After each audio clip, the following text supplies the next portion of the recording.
दूसरी तरफ से ठाकुर जी आकर के नन्हे से गोपाल जी ने जैसे ही हाथ लगाया मटकी उठने लगी, लेकिन मटकी पर नेक सहारा देते माधवी रख लेती, ऐसा नहीं।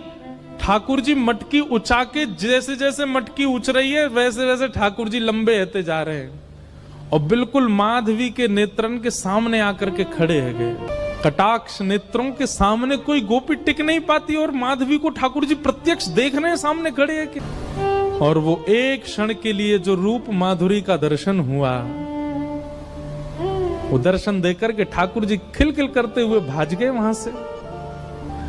अब माधवी चाहती है कि पीछे भागें, लेकिन पैर स्तब्ध हो गए।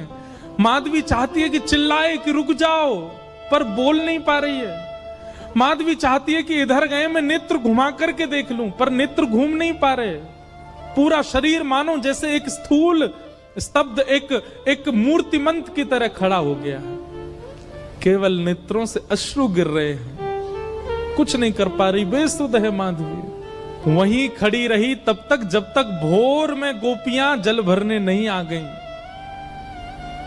अश्रु जलों से जल पूरा वस्त्र भीग चुके हैं माधवी के, और तभी सब गोपियां आई, आकर के देख, अरे ये माधवी ये पहले ही आ गई जल भरवे। सब ने जाकर के हिलाया, स्पर्श के बाद भी माधवी हिल नहीं पा रही है, बस नेत्र लाल पड़े हैं, अपलक नेत्र हैं और नेत्रों से केवल अश्रु गिर रहे हैं। बोलना चाहती है, कहना चाहती है, चिल्लाना चाहती है, किसी को पकड़ना चाहती है, पर कुछ नहीं कर पा रही है। तब एक गोपी गई और यमुना जल लेकर के जैसे ही माधवी के मुख पे छिड़को, माधवी तुरंत सचल जैसी हो गई और धड़ाम से मूर्छित होकर गिरी।